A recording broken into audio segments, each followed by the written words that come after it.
Bishop Malone of the Buffalo Diocese has just resigned.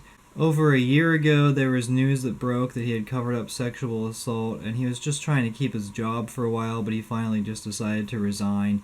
It was interesting because Bishop Nicholas DiMarzio was appointed by the Vatican to investigate the Diocese of Buffalo, and around the November 2019 USCCB meeting, Bishop DiMarzio was accused of sexual assault himself. So a bishop who was accused of sexual assault was investigating the Buffalo Diocese regarding a bishop who was accused of covering up sexual assault. It's just kind of indicative of the type of environment and the type of climate that Catholics are living under right now. But I would like to ask, how many bishops called for the resignation of Bishop Malone? In Bishop Malone's resignation letter, he tried to make excuses. It seemed similar to Cardinal Wuerl's resignation. Bishop Malone said, well, I did the best I could. I'm going to say, no, you didn't. You covered up sexual assault. You didn't do the best you could. Saying that is an insult to the victims. It's an insult to all your priests who don't sexually assault anyone. And it's an insult to the laity who give you donations. But going back to the rest of the bishops, if they're good bishops, why don't they call out brother bishops? Why don't they issue fraternal corrections? It seems like those are few and far between. As a good bishop faithfully living out your commitment to Jesus Christ and His church, wouldn't you be completely outraged when you hear of any instance of a bishop covering up sexual assault? And wouldn't you do anything you could to encourage that bishop to resign? Or is it the case that the most powerful cardinals in the United States are themselves compromised and none of the bishops want to speak up for fear of being shut down?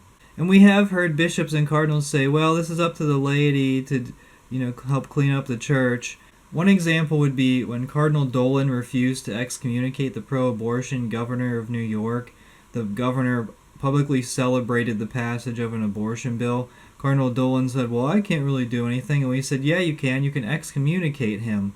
We don't have the power to excommunicate someone who's openly opposing church teaching. We don't have the authority to kick out bishops who have committed sexual assault or covered it up.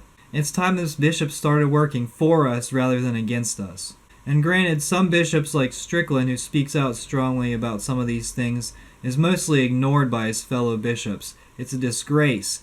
In the November 2018 USCCB meeting, a lot of bishops were concerned about the accusations against former Cardinal McCarrick, but they didn't take a strong stance. They didn't say, there are people in this room who helped cover up for McCarrick. There are people in this room who advanced because of McCarrick's influence. Right now, we need our bishops to speak out strongly against any instance of sexual assault. No exceptions, no excuses. This isn't a time for cowards. If bishops are cowards, they need to resign. If bishops have covered up sexual assault, they need to resign. And we need to replace their positions with bishops who are concerned with promoting the true Catholic faith with no compromise, no corruption, and sound theology.